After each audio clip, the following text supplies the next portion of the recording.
spoiler warning for the Haunting of Hill House TV show, content warning for discussions of suicide and death, specifically the death of children, and a minor warning for brief discussions of sexual assault and drug abuse.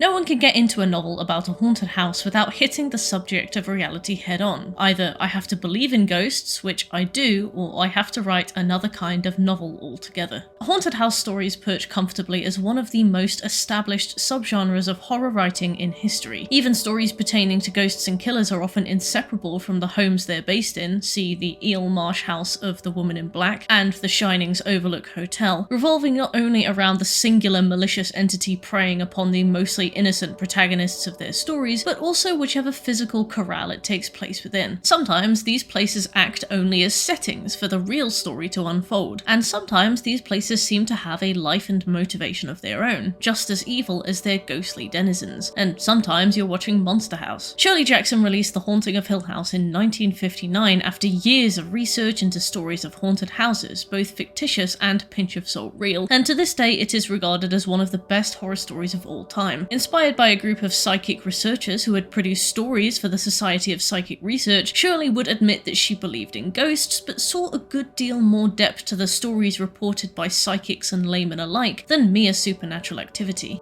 What makes Jackson's work so notable is its approach to the human condition beyond just horror. I won't be discussing the book today and consequently won't be spoiling any of it, rest assured, but I will say that Jackson's stories resonate heavily with readers to this day. The TV adaptation of The Haunting of Hill House debuted in 2018, directed by Mike Flanagan, starring a number of heavy hitters such as Henry Thomas and Carla Gugino, who incidentally both starred together in the film adaptation of Stephen King's Gerald's Game. That's not a relevant fact, but I thought you'd find it interesting. In short, it was a bittersweet and innovative modern take on the 1959 novel, a heartfelt ode to the twists and turns of your average family baggage, alongside a ton of moments that range from genuinely creepy to frustratingly jumpy. The Haunting of Hill House is rated high amongst critics and TV viewers alike, but many will report that it lags somewhat in momentum in the second half of the series, a drag marked by one particularly heavy episode 6 and then hammered home in episode 10. In these episodes, the exposition thunders in. Hill House insists on explaining itself, turning an initially tense and jumpy start into a finale saturated with explanatory conversations when often the mystery is the source of the horror. Still, the ending of the series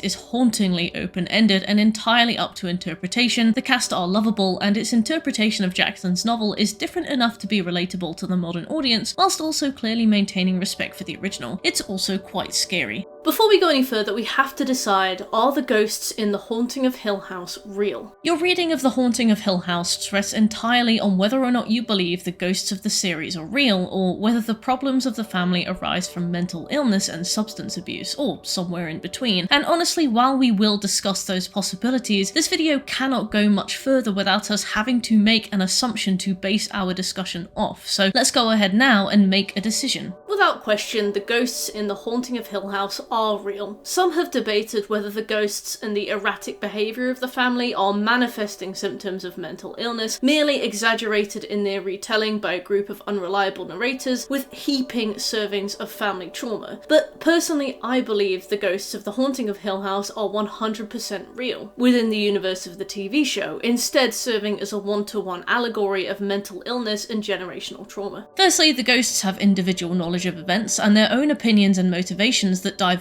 from the Cranes, which implies to me an individual, not an imagined extension. They also have knowledge of future events, or events the other characters aren't yet aware of. Secondly, multiple characters will witness the same thing happening at once, demonstrating that it is not some mere hallucination. Theo and Hugh both see Nell's ghost in the funeral home. Stephen and Hugh face the multiple ghosts of Hill House together. The Dudleys, Hugh and Luke all see Abigail's ghost at the end of the story. The same ghost may also be seen by different people at different times. Old lady ghost Hazel greets Nell and Luke when they're using the old-timey house staff phone in her old bedroom. Olivia speaks to her weeks later when looking for her family. And thirdly, because Mike Flanagan said so. So there. The Haunting of Hill House crafts a grounded story in a realistic world, but with legitimate sprinklings of the supernatural. No one has a magical trump card ability in this series that makes everything okay again, but rather we see the unexplainable play out in small and often inconsequential ways across the story, ways that can't be written off like visions or voices could be written off as hallucinations. There are just too many solid servings of genuine magic systems in The Haunting of Hill House for there to be any other answer. Theo is an actual real psychic who can see the memories of an item or person just by touching them, able to know facts she shouldn't know. There's no way these leaps in logic can be justified beyond her merely being a psychic individual in this story. Most of the characters are supernaturally gifted to some extent, although sometimes these gifts are not helpful. I guess The Haunting of Hill House is trying to encourage critical thinking, giving us the tools to make our own decisions based on conflicting evidence and accounts, which in my opinion is one of the most important skills you can have. Thankfully, this is an opinion shared by today's sponsor, Brilliant. Brilliant is a fantastic learning app that you can use to teach yourself hard and soft skills. Hard skills being data analysis, programming and AI, and soft skills being critical thinking, reasoning and logic abilities. Constantly updated with a plethora of cool hands-on interactive lessons, Brilliant is there for you whenever you want to take the time to be productive and learn something new every step of the way. Whether you want to build your career, learn for fun, or do something genuinely productive instead of doom scrolling in bed every morning, Brilliant is there to help you grow. If you've ever been interested in learning how to code, take the opportunity to delve into the Thinking in Code course. This code familiarizes you with Python and teaches you app building from day one. While Python is just one language, it involves loops and variables, which are used by almost every coding language. This means that you learn applicable skills across the spectrum of software development. Brilliant literally helps develop your brain to think in terms of software development. This is especially effective because you're not memorizing a selection of words and phrases that get shoved out of your head the second you learn something new. You are learning principles and those stick. Remember, it's not just about learning, it's about what learning does for you. Try everything Brilliant has to offer for free for a full 30 days by visiting brilliant.org/merkkk. You'll also get 20% off an annual premium subscription. Thanks to Brilliant for sponsoring today's video.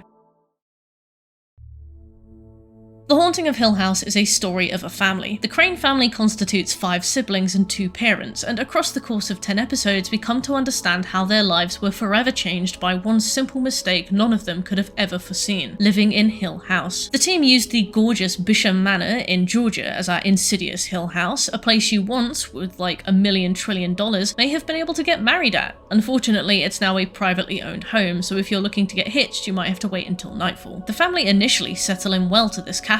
Who wouldn't? But soon supernatural hijinks begin to rear their head and tragedy follows. One night, Hugh rushes into oldest son Stephen's room, waking him up with a "shush, be quiet," and so begins the tensest scene of the entire series. The only person in the room who knows what waits on the other side of that door is, at best, Hugh. Stephen and the audience stare in nail-biting silence as the door handle twists and turns, manipulated by some creeping evil on the other side. Although Hugh acknowledges that the entity in the corridor is Olivia, he vocalizes that she's not very well right now. And in that moment we see a father caught completely short, scared out of his mind, trying to patch up the leaking holes in the story he's feeding his children. The 5 Crane children are thrown into the family car and driven away. Olivia dies that night, alone in the house. Hugh never tells them why or what happened, and they go to live with their Aunt Janet from then on, and thus their respective traumas begin to blossom. The final main character of our story is the Hill House itself, just as alive as the Crane family, and yet with a greater intelligence and a far greater capacity for true evil. Some people argue that the house is like an animal, as characterized by the lion's head on the door handles, nothing personal, just here to eat and survive like any other creature, but I disagree. I think that Hill House is sadistic, openly malicious, capable of holding long-standing grudges, and extremely smart. Standing still and waiting patiently, Hill House operates akin to a Venus flytrap. Innocent people come to Hill House, drawn in by its picturesque beauty and immense value, and literally sit complacently in the belly of the beast while it digests them physically and spiritually. An easy life for some, getting to sit on its big brick arse and eat every day, like its big brick mother isn't going to walk in without knocking 3 times a day to ask it when it plans to get a job and move out. A house of this size and brilliant potential is a honey trap for house flippers in particular. Unfortunately for the Crane family, that's their whole deal. Hugh and Olivia Crane, our Crane parents, buy, renovate, and sell houses for a fat profit. They use their fat profit to buy an even bigger house next time, creeping slowly up the property ladder to bigger and better places. Olivia designs the dream home and Hugh builds it. Tragically, naturally, the 3 days before retirement trope hits his family like a roadside boulder. Hill House was supposed to be their last flipped house ever. With the profits from this enormous flip, Hugh and Olivia intended to build their forever home from the ground up. No more moving, no more turmoil, just one big happy family in one big perfect home. What sets Hill House apart from a quietly waiting pitcher plant is its sadism. The Crane family escaped Hill House. They humiliated it. Hill House is a sore loser. Instead of focusing on new targets, Hill House spent decades tormenting them, trying to draw them back. As an adult, Hugh tells an older Stephen later down the line that place is the most dangerous place in the world for you and your siblings.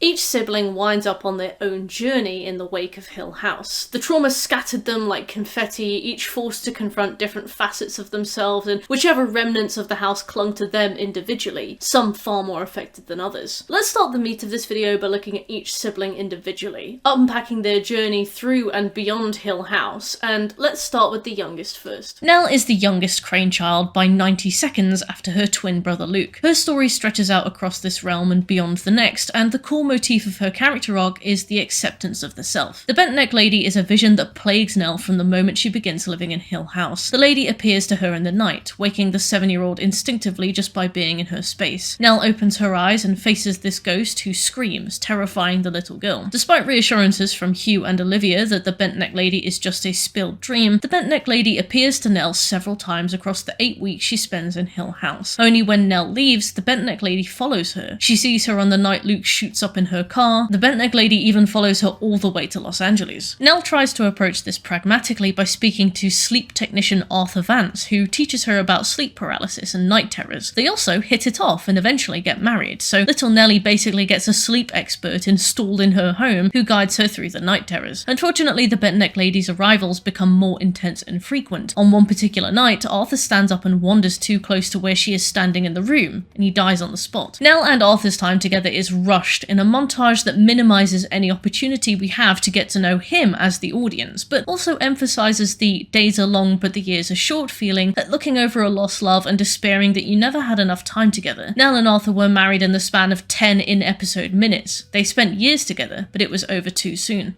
But then he came into my life and she went away, and then she killed him. Despite his unfortunately skimp appearances in the show, Arthur's death is the catalyst for this whole story, as the loneliness and torment Nell feels in the wake of him is enough to send her into a spiral. As with many other facets of this show, Nell's story is heavily allegorical for the loss of a loved one by suicide. I prefer to see it as a ghost story played straight that can also symbolise a struggle with mental illness, rather than a straight-up story of mental illness. We see an outsider's perspective of Nell's death early in the series, and then we see what she saw much later. In the first episode, we see her in a pretty pastel pink dress, dancing quietly around the dust-coated cobwebs of Hill House, looking deeply in love with an invisible partner. Her death is marked by the loud sound of a neck snapping, an arguably diegetic one considering it sends out a kind of spiritual shockwave that causes all of her sleeping siblings to leap awake. It isn't until episode 5, The Bent Neck Lady, that we learn the reality of the situation. Hill House doesn't make Nell the tragic perfect victim who does no wrong. Nell becomes erratic and disruptive in the lives of her family. Everything is an emergency with Nell, Steve remarks briskly when speaking to Shirley. Theo observes that Nell has one foot in crazy and the other on a banana peel. Nell is written with this earnest humanity. She lashes out at her siblings and hurts them purposefully. She humiliates Stephen at his own book reading, for example. It's a cry for help executed in a way that repels him. She makes comments about his writing that he quite fairly reminds her that she has had almost a decade to file privately, never having complained before. She accuses him of things that could destroy his career. She does this because she's struggling and wants attention and love, but has no idea how to communicate it. If I was Stephen, I would have been outraged too. It would take a person an immense amount of emotional maturity and an almost omniscient perspective to look at behaviour like that and see past it, especially in that moment. I'd have been furious with her. In the final few weeks of her life, she invites Theo to see her in LA under the ruse of hanging out as sisters, but wants one quick favour first. She wants Theo to touch the pillow Arthur slept on and the patch of carpet he died on to see if Theo's empathic abilities pick anything up. Theo does touch the pillow and seems a bit bugged out. Maybe she saw something horrible, or maybe she just saw them shagging, but Theo says nothing to Nell. Feeling used, Theo tells Nell that she's not here to use her powers to chase memories of dead men. The conversation escalates. She shouts at Nell for letting Luke shoot up in her car. Nell tries to force Theo to touch more of Arthur's belongings. The two bitterly argue. Theo tells Nellie she can't live like this. Nell calls Theo selfish amidst a whole of other insults and accusations, and eventually Theo Theo storms out of the house and flies home. Nell never reaches out afterwards. This is the last time the two of them ever speak. Nell's therapist, Dr. Montague, asks her why she's so focused on confronting her siblings when the issue is clearly with the house. How can your childhood home have that kind of power? If you were to see it today, you'd see it's a carcass, not a monster. She pays for and sees a therapist despite flushing the pills he prescribes her and approaching her therapy as an excuse to lash out. Nell is almost maniacal when she brags that she ruined Stephen's book tour. As innocuous as the sentiment is, this is the final nail in Nell's coffin and drives her right back into the belly of the beast. She does reach out to one final family member one final time, calling her dad as she parks her car up outside of Hill House. Hugh answers the phone and implores Nell to go and stay with Stephen, promising he'll be there as soon as he can. Unfortunately, it's a little too late. She was merely saying goodbye before vanishing from his life forever. It's here that we see the scene of Nell dancing through the house, only how it actually went. Walking into the house, Nell is presented with the home in all of its peak perfection. Gorgeous warm light, rich carpets, and perfectly dusted wood. She is greeted by her family, who apologise for all their wrongdoing, and then eventually Arthur, a sight wonderful enough to bring her to tears. Nell dances wantingly with her husband, occasional flashes to reality revealing that she is drifting around a dead husk of an empty house. Her family is preserved in a house that never rots, with faces that never change and bodies that never die. This is the cost of a forever home. The vibes here are distinctly Coraline. Every member of the household seems like a stiff automaton except for Olivia, whose ghost is the only actual sentient one in the house and not just a sad memory. This moment is everything Nell wants. Luke is sober, it reminds her of her wedding day, the house plays her and Arthur's song in a haunting bit of diegetic music, the happy family back together, her mother gives her a beautiful dress to wear. Nell regresses at this moment and becomes childish. Nell's desperation to get her family back together is bitterly acknowledged at her own funeral by Stephen. Nell always did try to get us in one place, he said, only for Theo to retort, she didn't have to try this hard. I spent a lot of time looking in the background of these scenes for ghosts, only to realise they're right there. Nell and Arthur kiss at the end of their dance, at which point he vanishes, and Nell loses her true happiness again abruptly. Like a cruel abuser, the house knows exactly what Nell needs, and therefore exactly what to strip away from her and when, to make her most grasping and desperate and malleable. The facade can't be maintained either. As Nell is lured up to the Red Room by her mother with the promise of a tea party, she looks back down to an eerily dead-eyed Arthur. This is not the ghost of her husband, but rather some cruelly erected cardboard cutout. As the youngest member of her family, Nell was her mother's little baby. Nell's childhood longing for her mother is something that the house takes full advantage of. Her longing is represented in the locket her mother wore, containing photos of Nell and Luke. Although Nell asks for the locket, Olivia says that she can have hers when she is older. Since Olivia was presumably buried with said locket, this falls by the wayside. Yet, when Nell returns to Hill House, she returns to her mother. At the top of the stairs, Nell finally receives what she's always wanted, the locket. Except it's a mirage. The suspiciously teary-eyed ghost of Olivia drapes a noose over Nell's neck and hangs her with it.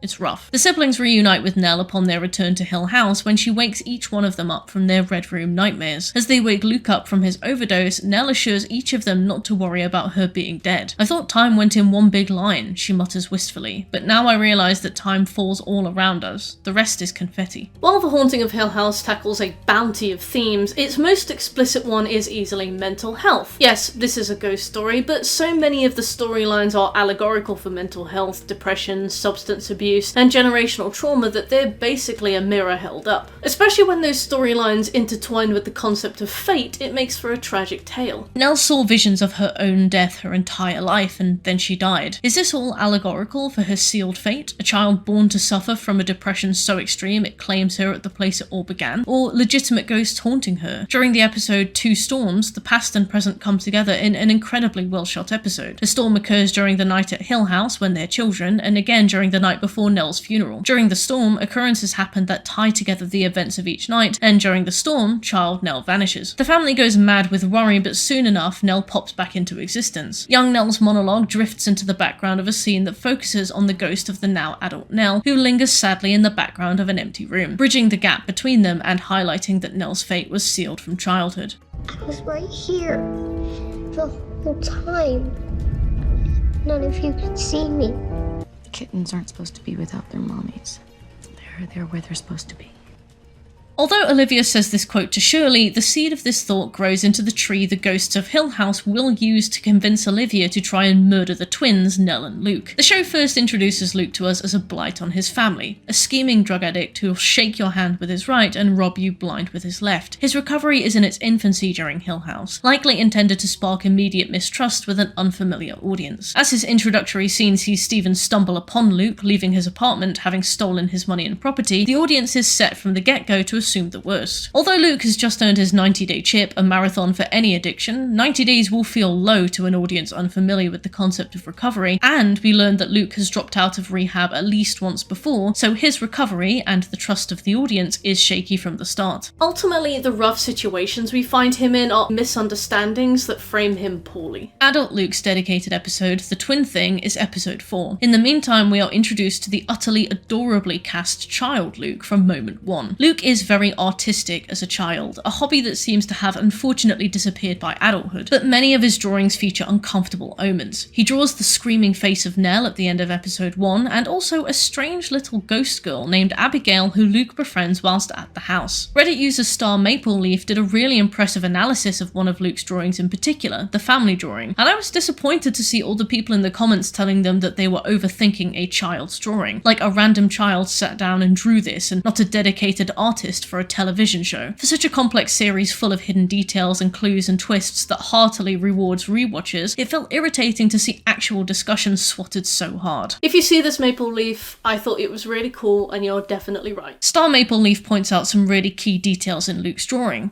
Nell and Olivia are both drawn in pink with their eyes closed, symbolising their deaths before the series began and how they are connected through Hill House. Olivia is the largest figure in the picture, representing the impact her death had on their childhood. The only patch of ground is beneath Luke and Nell's feet, cementing their place as twins. Luke is the only character who isn't smiling. Stephen is the only one with his feet on the ground, looking straight ahead, representing his skepticism. Shirley is floating above them, spiritually the oldest sister and the actual protector of the siblings, but also her need for control and her feelings of superiority. Theo is drawn the darkest and is the only character not to be holding hands with someone else. While Luke's drawings imply his own prophetic abilities, they could also just serve as cool Easter eggs for a returning viewer, full of details they can pick out and recognise with their extra context. Prophecy or not, Luke certainly shares a strange, light supernatural bond with Nell that the two refer to as a twin thing, although I fear it might just be a crane thing. The two share sensations between them, typically negative. Luke breaks his foot, Nell's ankle hurts like crazy. Luke's awake, Nell's awake. Luke goes into drug withdrawals, Nell has the worst week of her life. Nell dies, Luke feels the noose on his neck so painful that he jumps up in bed and spends the next days undergoing the sensation of rigor mortis. Luke is also entirely aware that Nell's death was no suicide. As stated by Hannibal's Will Graham, anxiety is the price of imagination, and this is implicitly associated with Luke's deviation towards drugs through his fellow rehab attendee Gordon. Gordon is blind. As a boy, Gordon's brother taught him to see faces in clouds, mud, leaves, you name it. After a period of drug use, Gordon entered the army to set himself straight and found that, yes, in the short term it did set him straight. However, it saw him barfed back out into the world with zero support and 20 times the PTSD for an addiction to sink its teeth into. Haunted by the memory of a dead Iraqi girl whose eyes had melted in her sockets, Gordon explains that he saw the crispy kid with the runny egg eyes in everything. Dropping a tab of acid to escape the torment, Gordon learned the hard way how mean someone's brain can be, eventually stabbing out his own eyes with knitting needles. Only now in the pitch black, true blindness, she is all he ever sees. Building up walls to keep this girl out, locking away the outside world, Gordon found himself trapped in there with her instead. Drug addiction as escape is the theme explored in Luke's story, an escape stemming from his connection to William Hill, no, not the gambling company, the ghost from Hill House whose bowler hat he accidentally stole while his parents were cleaning out some old stuff. Luke begged for the hat from Olivia, who weirdly made him promise that he's a big boy who understands reality, before allowing him to wear it, presumably referring to his supposed imaginary friend Abigail. Olivia comments that he'll grow into it, a grimly ironic sentiment considering what Luke grows into. A few nights later, Luke is woken by tapping in the corridor outside. The creepiest ghost in the series, William Hill, floats impossibly tall towards him, feet a couple inches off the ground. Luke hides under his bed as Mr. Hill enters the room and slowly, excruciatingly, takes his bowler hat off his nightstand. Only when Luke coughs, Mr. Hill turns back. After After a jump scare, we cut to black, never learning what happened. Hat reclaimed, Mr. Hill haunted him every day of his life. Occasionally spotted across a busy street, Mr. Hill would follow Luke at a distance, always just a few steps behind him. Presumably, the only time Luke gets any reprieve from Mr. Hill is when he is high. Even if Luke were to seal himself into the walls, Mr. Hill would always be with him. Obviously, Mr. Hill is one of those ghosts that skirts reality and metaphor. It's possible he represents a great many things that push Luke towards substance abuse, ghosts as memories, omens, and lingering guilt, but since I chose to interpret this as a ghost story told straight, I will be sticking to my guns. Luke is easily the most haunted sibling in the series and sees the brunt of the worst horrors of the house. He's charged at by a zombified corpse at the bottom of a dumbwaiter, he's leered at by an old corpse woman in the reflection of an old-timey bedroom phone pipe, he's almost murdered by his mother, watches his friend Abigail die, just to name a few. These childhood interactions scar him. The one time we see Luke turn to face the following Mr. Hill becomes his mother Olivia, whose eyes open to bloom like car headlights. This is a reference to a speech Luke made to commemorate his 90-day chip. As a child, Luke explains that he wasn't old enough to understand that his mum had died, so he would stay up late and look out of the window, waiting for a car to drop her off. Only cars would come and go, and their retreating brake lights looked to him like red eyes in the dark, taking hope with them. Consequently, Luke's recovery is not a straight line, but progress really is. During his first running jump at rehab, his whole family accompanies him to see him off. By the time we see present-day Luke, his family are sick to death of him after years of repeated betrayals and broken promises. During a conversation with his rehab supervisor Paige, she suggests he calls to tell him he got his 90-day chip, which Luke bitterly assumes Steve won't believe. It's a nice bit of expositional storytelling that I felt gave away plenty without needing to go into reams of specifics. Steve and Shirley allude to years of theft and financial favours, but Nell's naivety was the most exploited of them all. Luke has her take him to a drug deal and actually do the deal for him under the pretense of, once this is bought, you can tell me about how bad things are for you right now and I'll listen, but then he just shoots up in the car instead. He promises to move out to California to live with her, but with no intention of following up. Nell always assumed that Luke failed to show up to her wedding, but he actually did, only he was completely high. Stephen and Shirley shoved him right back into his cab, knowing that the eventual lows would cause cravings and junky shenanigans that may ruin Nell's special day. Today is about Nell, Stephen asserts. You're not smearing your shit on her day, which Shirley follows up on, handing Luke some cash with the statement,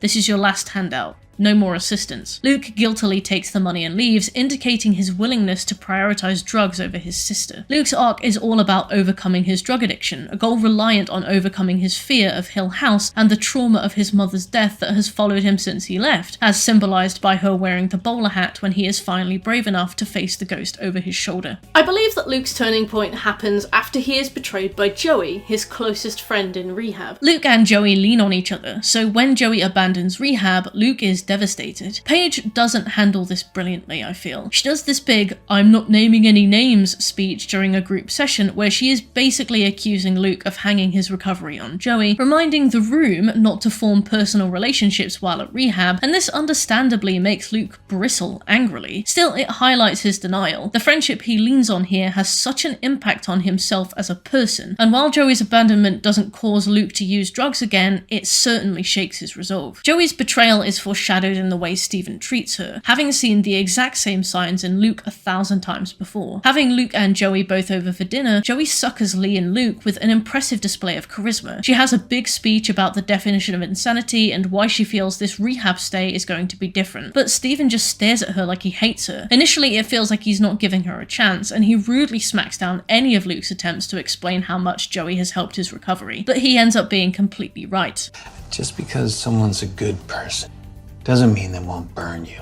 Joey's betrayal doesn't end here, and unfortunately coincides with Nell's death. Nell appears to him in the night, telling him to go, which Luke takes as a sign to go and find Joey. In doing so, he gives up his place in rehab, and by the time he finds Joey, she is already using again. He promises to help her get clean, saying he'll find them money for a motel. To achieve this, he steals money and a camera to pawn from Steve's apartment, showing us a new perspective to the scene initially presented as theft, with the end goal of buying himself drugs. Still theft, not great, but a far more noble intention than we assumed. Only Joey pretends to take a romantic interest in Luke, giving him a little kiss so that she can steal the money from his pockets and run into the night. Attempting to follow her, Luke is beaten and mugged for his coat and shoes, left to stagger through the streets as the day breaks. Although a miserable demonstration, Luke's treatment is symbolic of the way he has spent the last several years treating others, schmoozing them for money, stealing from them, and then abandoning them. Having always been the junkie in everyone else's lives, Luke has found his actions to be a justified means to an end that no one else can understand. Getting the runaround from someone who knows exactly what she's doing grants Luke a fresh, painful, but very needed perspective. Ghostly happenings and family tensions at Nell's funeral spur Luke into decisive action, and into the patiently waiting arms of Hill House. He disappears during the service with Shirley's car and credit cards, a decision his family write off as some junkie betrayal, only to drive to Hill House instead. When Theo remarks that suicides can cluster, especially in twins, the family are compelled to find him. If they hadn't, Luke would have died in Hill House, a tragic allegory of two suicides, one permitted and one prevented. Luke arrives, douses the place with gasoline, and lights a match, only the fire is immediately extinguished by some unseen force. Hill House cannot merely be burned down. He begins a personal ritual he does in times of anxiety. He counts to 7, representing the total number of his family members. Only this time he stops at 6, caught off guard by the sight of his red-robed mother at the top of the stairs, and is grabbed by one of the ghosts of Hill House. After escaping Hill House, we see a montage that reveals that Luke made it to 2 years of sobriety, taking steps away from his addiction slow and steady. Sitting comfortably in the center of our fictitious family, Theo is easily the most sensitive to the supernatural. Her power is empathy. By making physical touch with an object or person, Theo is granted a vivid insight into their emotional history. When sorting out the basement with her father, Theo touches a bottle of wine and is able to understand implicitly that it is extremely valuable, which Hugh verifies. When discovering housekeeper Mrs. Dudley shouting at Luke for trying to use the dumbwaiter, Theo removes Mrs. Dudley's hand from Luke's arm. Although Luke is quick to call Mrs. Dudley mean, Theo calmly corrects him. She's not mean, she's scared, which wigs Mrs. Dudley out completely. As a child, Theo threw a rock at the greenhouse Olivia was about to sell and accidentally shattered a window. In a moment of brief, uncontrollable frustration, Olivia spanked her once and then never ever again. I learned a lot about that woman in that one moment, Theo said. Initially, I took this to mean that Theo understood her mum capable of a violent reaction under intense stress, like there was a string deep in her core that would snap under enough duress. But it could also mean that Theo made physical touch with Olivia in that moment enough to see her entire life flash before her eyes, an insight into a mother's life no child would ever realistically get. I would have loved to have learned more about that moment. As implied by some of her mother's dialogue, Olivia knew enough about Theo's abilities to potentially be of some use. Olivia promises to tell Theo more about what she can do as she gets older, a promise that never bears fruit due to her tragic death only a few weeks later, and that's all that Theo ever learns about herself. While Olivia and Nell report cold patches in the house, random spaces that are very cold, like under air conditioning, Theo is freezing in every single room. She also wakes in the night to find a small child hugging her, which she initially assumes to be Nell, only when she sits up, there's nothing there. When Theo receives her first pair of gloves from her mother, she touches her mother on the arm and suddenly sees her with a mangled, smashed face, unknowingly seeing how she dies, by falling. As an adult, Theo is the only member of the family able to use her power to any productive ends. She becomes a child therapist whose empathic abilities allow her to do some really good work, namely in identifying the root of a child's problem from merely shaking their hand or touching their belongings. We are introduced to this process through a young girl who is haunted by Mr. Smiley, who is always smiling but never happy. Using her therapy toys, Theo deduces that Mr. Smiley lives under the house, but he creeps up to her room at night. The little girl explains that she knows he is coming because he always steps on the one creaky step near the top of the stairs. Mr. Smiley is, as you may have assumed, not a real monster, or rather, he is. This is a foster child, and her foster parent has been sexually assaulting her since she arrived at her placement. Only the assault is so extreme that the child created a monster in her own head just to compartmentalize the horror, and this is so strong that Theo begins to see Mr. Smiley herself, pulling her covers back off her while she sleeps. It's crass of me to say it, but I will. Theo's approach to child psychiatry is all the more selfless when you realize that she basically lives the rape, beatings, and assault of the children she treats on the daily, and since she's reliving the experiences of child victims, she more often than not relives the trauma of being raped or abused for the very first time, every time. Her touch gives her an insight so definitive that she sends many abusers to jail, and clearly built a reputation so airtight that the police believe her completely whenever she calls them, but at an enormous mental cost that she bears entirely alone. Especially to know that the victims she saved simply get reshuffled into the world of foster care, it's a bitter victory. Theo sees herself in this particular young girl, who she remarks Marks has built strong walls all around her to keep the horror out, but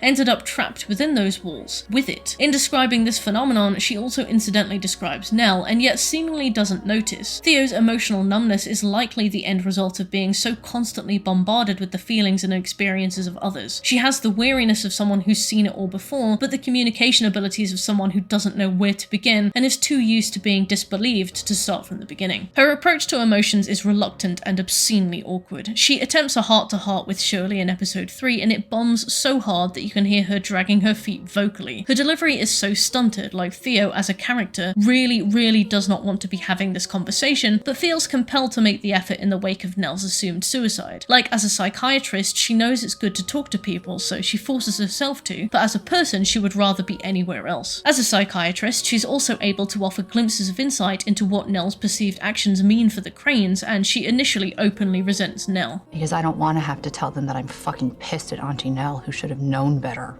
what this does to a family. She fucking knew better. She did it anyway. Small note, but I hate the way Kate Siegel is directed to swig vodka from big plain bottles. It just screams edgy fanfiction writing to me. Like, we get it, she's cool. Can she have a cup? Theo's empathy justifies her self-sabotage. Her childhood dancing hobby smoothly develops into an adult love of clubbing. Like, this girl goes to clubs by herself to look for other women to dance with, take home, and wow orally before kicking them to the curb off the back of some flimsy excuse. Although typically so averse to physical touch that she wears gloves, Theo whips them off when in bed with a casual partner. One such woman, Trish, is given an intense evening and then immediately booted, not even permitted to stay the night. Theo initially seems like she has insane frat boy post-nut clarity emotional detachment, but this is eventually revealed to be a byproduct of her ability to know everything about someone in just a second of physical contact, including Trish, who she describes as sweet enough but a pile of issues. To be fair, it is probably difficult to make someone a morning coffee when you've likely seen every difficult poo they've ever taken, but I mean, that's the human experience. As things deteriorate, Theo continues to re-invite Trish over. Theo's reliance on fleeting physical contact in moments of grief is exemplified by the way she initially uses and abuses Trish, but also by the way she throws herself at Kevin. See, if Olivia had remained with us, she might have warned Theo not to touch corpses. After Nell dies and Theo's had a few too many, she wanders down into the morgue, removes her gloves, and touches her dead sister.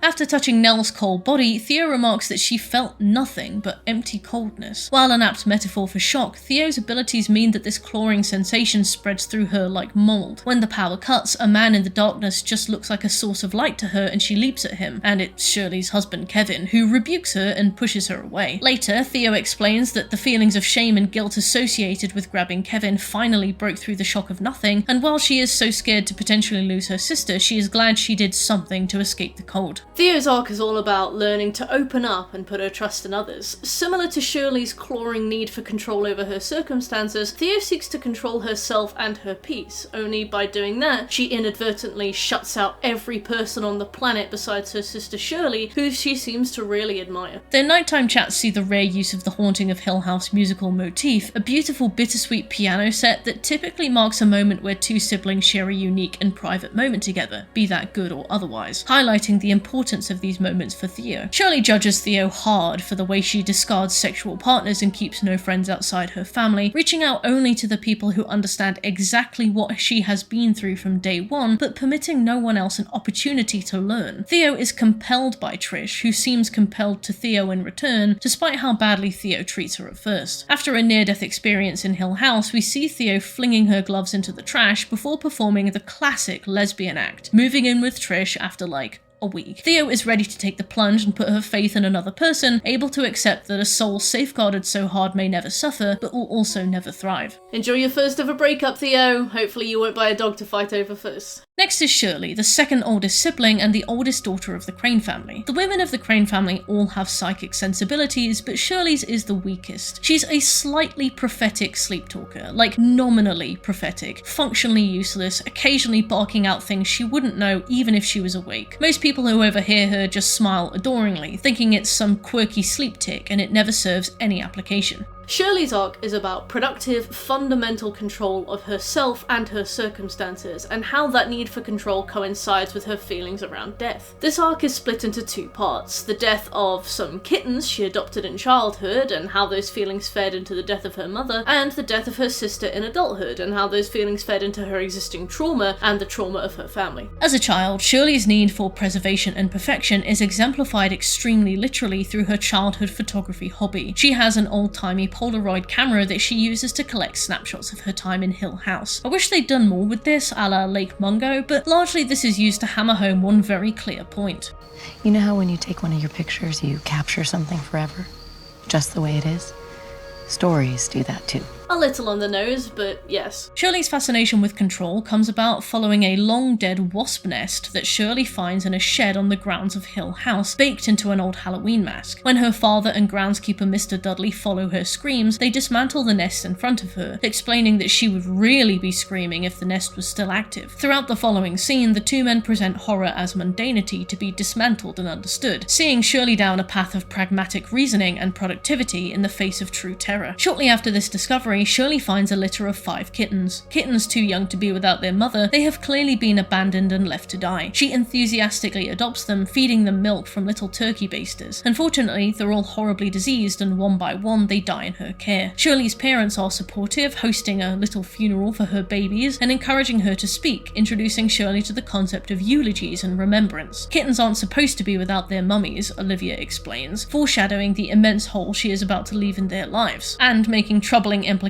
to the tune of the fates of 5 dead kittens, one of which she and Hugh have to put out of its misery in the woods. This is the interaction with death that renders Shirley too scared to face her mother in her funeral scene. While the funeral director helps her face her fear in the moment, introducing her to the concept of fixing a body, giving her the false impression of control over death, it never really leaves her. This is why, when Nell dies, Shirley insists on having her body transported to her, Shirley's funeral home, to be embalmed and the service hosted. Her husband Kevin pushes Shirley to allow Nell to be handled by one of the neighbouring funeral services, but Shirley insists on having control over the situation to the point where she insists on embalming the corpse herself. Considering we learn Nell was in that house for hours, blood pooling, crawling with insects, and then poorly refrigerated on her journey to the funeral home, one can only imagine the state Shirley found her in. Even Theo, who Stephen refers to as a clenched fist with hair, cannot even bring herself to face Nell's dead body. Still, Shirley would rather embalm the body and maintain this feeling of control over the death of her sister than leave it in the hands of anyone else. During the funeral, Shirley confides in her father that she changed every light bulb in the building in preparation for the service, just in case one went out. Shirley hates being helpless. She hates being at the whim of someone or something else. And while it is good to control your circumstances, it's not possible to do so forever. After a childhood steeped in death, Shirley becomes a productive griever. Shirley never wants to look at it, but she has to. A dream version of her husband remarks in the final episode. Keeping busy is a useful coping mechanism, but Shirley uses it to protect herself from needing to face reality. Knowing she cannot delay seeing her mother in her open casket as a child sees her turn almost hysterical with anxiety. It's only when one of the funeral attendants takes her hand, reassuring her that he has fixed her mother and made her look nice, that Shirley is able to walk up to the casket and say a proper goodbye. This clearly had a lot of impact on Shirley, who grew up to own her own funeral home. This serves two purposes. She is able to help other people on the worst day of their lives, but also it is important to Shirley that she maintains control over the circumstances of death in general. She literally lives on the grounds. Consequently, Shirley's whole life revolves around preservation, preserving control over herself and her circumstances, preserving dead bodies, and preserving memories. Shirley internalizes Olivia's forever home as a state of sustained, permanent perfection. The forever home is an unchanging, happy, static vision of her family, untainted by growth or change or death, and after embalming a dead body, displaying it in an open casket as though they were merely sleeping, Shirley is able to imprint that one final perfect memory into the minds of their family. Episode 1, Shirley is faced with a young boy who claims his recently deceased grandmother sits on the edge of his bed at night with no hair or teeth. Conditioned to see horror as something to be broken down and understood, Shirley explains, "You know your grandmother wore a wig. You also know that she had fake teeth. You're a smart boy. Your mind is playing tricks on you." For older brother Stephen, things are either right or wrong, and this is typically true, but he works off the back of erroneous knowledge using fraudulent tools. For Shirley, this is much the same, only she strips back assumptions and facts until she finds a truth that she is happy to look at, and that becomes her reality.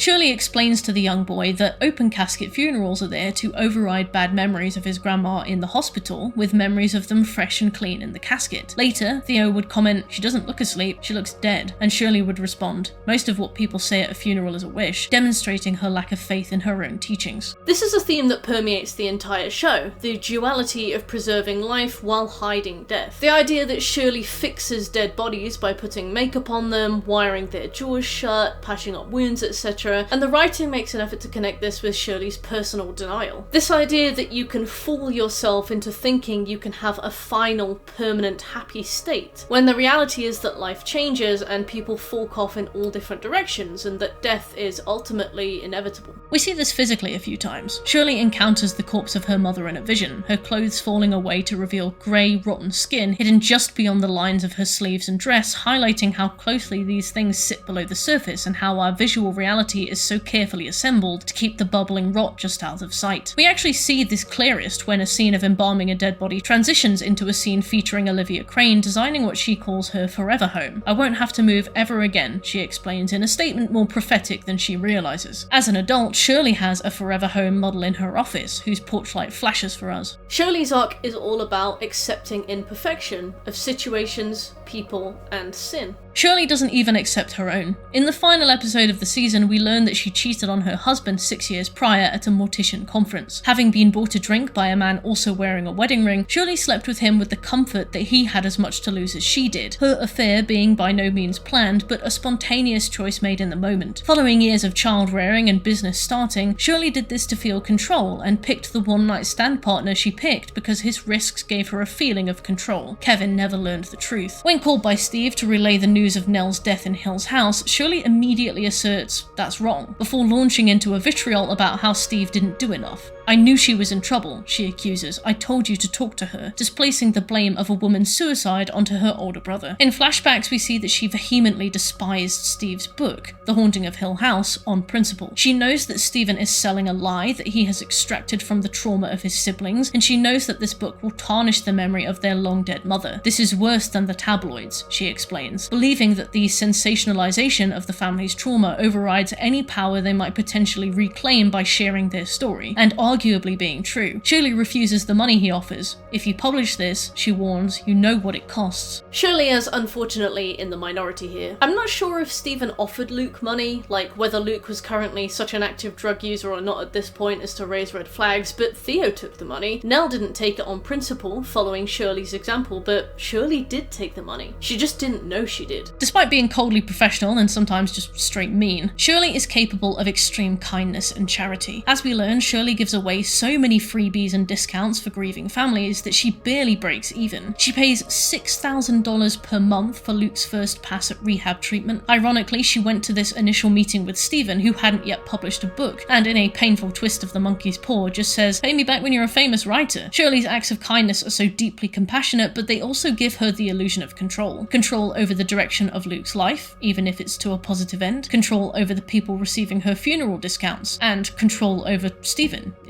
he owes her money. This isn't done to any malicious ends, she's no manipulator, but it is done to feel control. However, early on in the series, she finds that Kevin has his own checkbook for a private bank account. Shirley has the gall to assume this is infidelity. However, Kevin went behind her back to accept Steve's blood money just to keep their business afloat. This is a secret he keeps from her too, and it's not until Nell's funeral when this bubbles to the surface. Following a self-righteous angry rant from Shirley about how pathetic Stephen is for making his fortune off the back of his harvest of their family grief, Kevin announces that they took the money. This move utterly humiliates Shirley and nearly severs their marriage. Yes, it is rich for her to take this betrayal so poorly, considering she has her own grave marriage-ending secret. Shirley's disrespect for Kevin is palpable. She's clearly frustrated by him, although I believe this is her projecting her feelings of guilt onto her husband. In a series where ghosts are trauma and ghosts are ghosts and ghosts are omens, ghosts are also memories. Shirley sees visions of the man she cheated with almost constantly. constantly, particularly in moments of stress. The memories haunt her, likely causing her to act out against her fairly innocent husband. The final curve of Shirley's personal arc is marked by the destruction of the model home she keeps in her office, the Forever Home. Perfectly crafted and preserved, static, never changing, immune to death and loss, this Forever Home is the remnant of her mother's influence and a manifestation of Shirley's need for order. Still, when it is destroyed, it demonstrates to Shirley that change happens whether you want it to or not. Trying to keep things exactly as they are only stagnates it. Refusing to acknowledge the presence of a gangrenous wound won't heal it. It's only at the end of the series that Shirley learns to let go, and does so in the most intense possible way. In the final episode, Shirley has a waking dream of Kevin, who warns her that when he dies, he will be able to see every sin she ever committed. He will have to watch everything Shirley did that night. Whether this is true or not matters little to her. Shirley realizes that merely sitting on her secret will not control it, but rather it controls her. And so she sits Kevin down to tell him. Opening up to him like this allows her to feel some control over her sins and, in a sense, own them fully, but permits Kevin full control over their marriage. For the first time, Shirley has no right to say a word.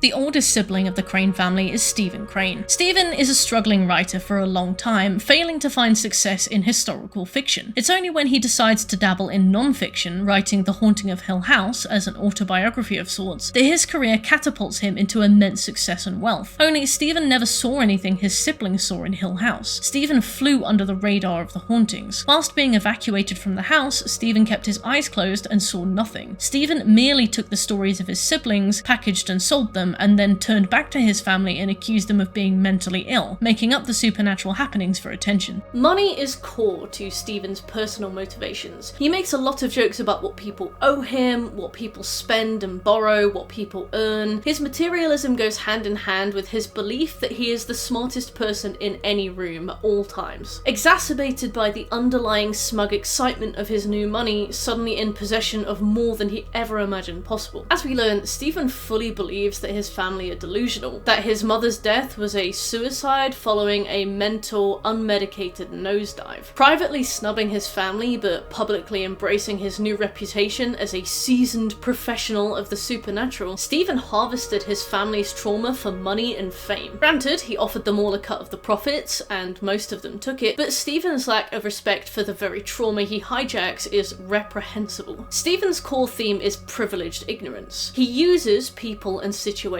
as and how they suit him, but entirely on his own terms. Stephen angrily rejects anything he doesn't agree with and believes himself so clever that his interpretations are, so correct as to be inarguable. He's not interested in discussion, he's interested in assertion. This makes him behave selfishly, often to extreme lengths. We see this foreshadowed in the pride he feels as a child at being the big brother, using that title to reassure his siblings that he will always take care of them. Only Stephen leaves all associated responsibilities to Shirley, the second oldest sibling. We see this in moments such as when Hugh leaves the children alone in the motel so that he can go back to the house for their mother. Although he tells Stephen to look after the siblings, Stephen stands motionless and Shirley takes on the mantle instead. He takes on the title and the esteem, but rejects the actual responsibility. Stephen's alienation from his roots is so intense that he gets a vasectomy straight out of college that he hides from his wife, considering his genes to be rotten. Only his wife wants a family, and his wife thinks that he wants a family too, and he lets her think they are trying for one for years, specifically 2 years and 4 months, and lets her go to doctors, doubting her fertility, and lets her get expensive tests, and Stephen lets her think that he is as upset about their lack of success as she is. Naturally, this costs him his marriage. Our best insight into Stephen is his introduction, but on a second watch. Stephen receives correspondence from people who believe that they've seen ghosts, and he visits them to record their stories and see for himself whether or not he can detect any supernatural activity. He visits a woman named Mrs. Walker, a huge fan of his writing, whose husband had recently died. She tells the story of her husband's death. He ran off the road and ended up suspended in an upside-down car, arm broken, blood pooling in his head, stuck in the rain. As she explains, he would press the car horn for as long as physically possible with the immense pain of his broken arm, but unfortunately died alone and in agony. In the time since, she reported that she would wake up in the night to the sensation of water dripping onto her face. Only when she opened her eyes, she'd see her husband suspended over her head. When he opened his mouth, she'd hear a car horn screaming in her ears.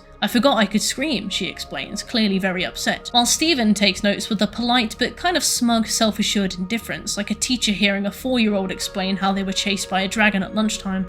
All those years trying to understand what happened in that house, you know what I never found? A reason. so don't expect one.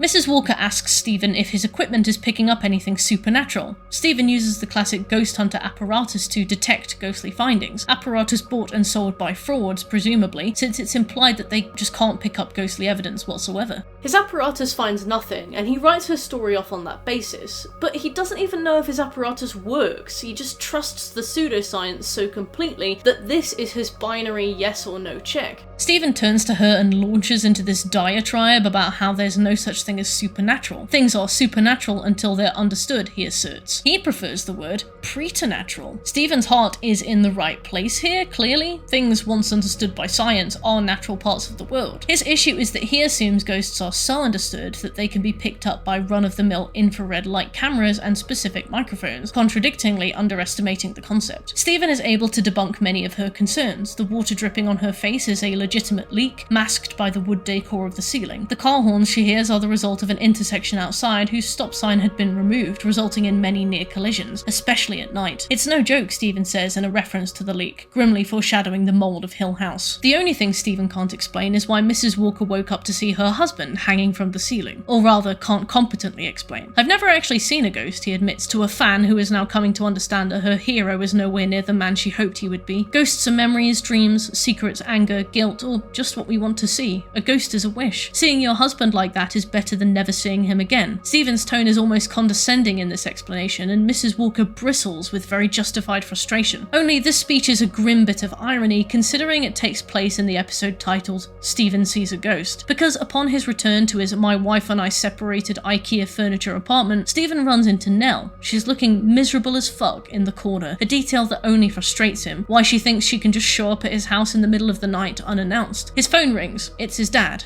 Nell has died. That night, at Hill House. Stephen turns to find Nell right behind him. Her eyes turn white, her skin rotting before his eyes, and we see Stephen forget that he can scream. He stares at her in wondrous amazement and disbelief, and you have to wonder whether a vision like this really is better than never seeing a loved one again. It's nice to see a man like Stephen eat his words so fast. Like, don't get me wrong, Stephen is actually my favourite character, but he's my favourite because his deep-rooted and frankly outrageous flaws make his journey the most satisfying out of any character in the series. Stephen's journey is all about overcoming his skepticism and narcissism. Stephen believes he has all the answers. He believes that because his interpretation of events is rooted in reality, logic, and reasoning, then he has the right to dismiss everyone else on that basis. He is so self-assured in his interpretation that he will not hear anyone else out. Still, the reality of the haunting of Hill House is that ghosts are real, and Stephen is faced with this reality so many times, so bluntly, and in such quick succession that his adjustment period is forced to be absurdly quick. Unlike his siblings who saw ghosts as children and therefore just implicitly accept their existence, Stephen learns about the supernatural as an adult and thus accepts it on far more difficult terms.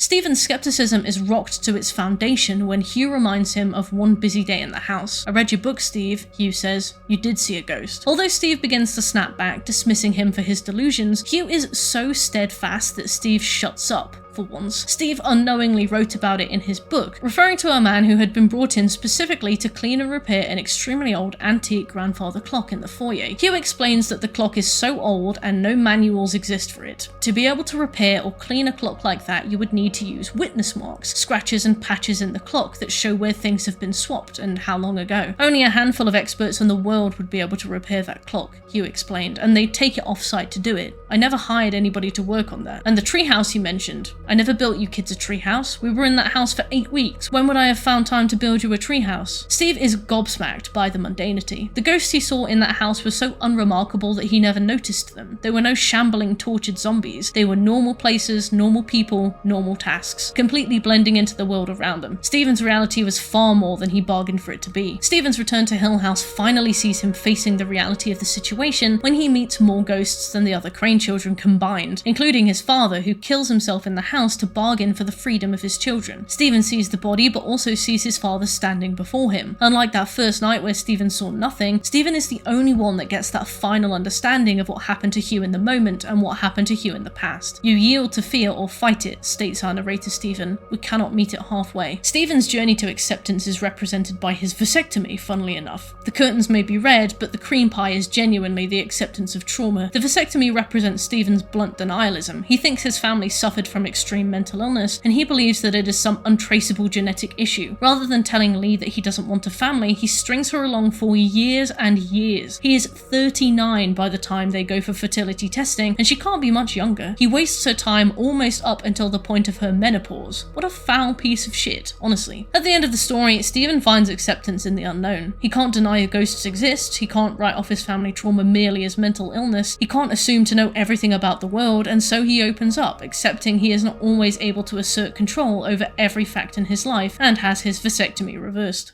Shirley Jackson's The Haunting of Hill House opens and closes on the same paragraph. No live organism can continue for long to exist sanely under conditions of absolute reality. Even larks and katydids are supposed by some to dream. Hill House, not sane, stood by itself against its hills, holding darkness within. It had stood so for 80 years and might stand for 80 more. Bricks met neatly, floors were firm, and doors were sensibly shut, silently, steadily, against the wood and stone of Hill House, and whatever walked there walked alone. Only in the Haunting of Hill House series, there's one exception. After Nell helps her siblings escape, remaining in Hill House with the ghost of her mother and, spoilers, her father, Stephen and the crew evacuate the premises one final time. He wistfully acknowledges, Silence lay steadily against the wood and stone of Hill House.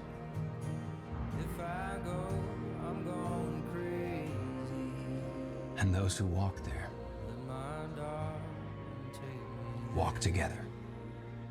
The cementing of this paragraph at the start and end of Hill House implies a cycle of violence that is unstoppable. Hill House is a monolithic inevitability unmoved by the ravages of time and the brutalities of space. There's an impression that the house is stuck to the earth by ancient roots that stretch down to hell, impossible to be bulldozed or burned down or picked apart. While it rots, it never dies. It's a cruel and conscious cycle too. Statues turn to stare at characters as they talk, ghosts watch sadly from dark corners, victims of Hill House line the walls like SpongeBob nappies. Stephen's final line tells us that while the house and its cycle are simply too powerful, too inconceivable, too eldritch to be overcome, there's some glimmer of hope in merely finding peace within it. While the siblings' stories form the crux of actual on-scene narratives, it's the parents' stories that tie it all together. But we have another member of the cast to discuss first. The house. At the top of the house, up the spiral staircase, is the Red Room, named as such for its bright red door, a standout in the dark wood decor of Hill House. The Red Room is inaccessible to anyone actively trying to enter it. Master keys and crowbars can't open it, and yet from day one we see movement inside. The Red Room is the belly of the beast, the literal stomach of the house. We never see how anyone enters the Red Room, and they never remember how they got there either. Whoever is in the Red Room will cause it to manifest differently depending on their desires. Shirley has a family room, Stephen has a games room, Theo has a big empty storeroom with a TV that she can dance in, Nell has a playroom, Olivia has a reading room, and Hugh doesn't appear to have any room. Some people have suggested that Hugh's Red Room was the mouldy basement. During the Two Storms episode, Hugh chases Olivia through the house as she seemingly teleports in a trance. Although you can get to the Red Room up the spiral staircase in the library, you can walk there another way, and I believe she approaches the Red Room from the other direction only to see a blank dead-end wall. I think this implies that the Red Room moves around the house depending on who it is targeting, and may explain why Hugh's Red Room is down in the basement. Moreover, after a scene where Luke is dumbweighted down into an old Prohibition basement, hidden from the plans, Hugh announces that there is no basement whatsoever on the floor plans, and yet he spends an awful lot of time in another basement trying to remove the mold. Still, I don't think I believe this interpretation. They find the body of William Hill in that basement, police and coroners come and dig him out, and I don't think that the house could account for that many people wandering the hallways in a trance. While Hugh's lack of Red Room might be due to time constraints in the name of efficient storytelling, I like to think that Hugh's role as the fixer of the family meant that the house toyed with him in a very particular way. In an interview with The Wrap, Mike Flanagan said, "Hugh is a man who fixes things. He exerts control over the house on a physical level. He is in charge of the physical work being done to it, and that gives him a sense of security, comfort, and order. To put him in a position where he is incapable of something as simple as opening a door strikes to the very heart of his confidence as a character. Between that and the mold, I think it erodes his sense of competence and everything else tumbles for him as a result.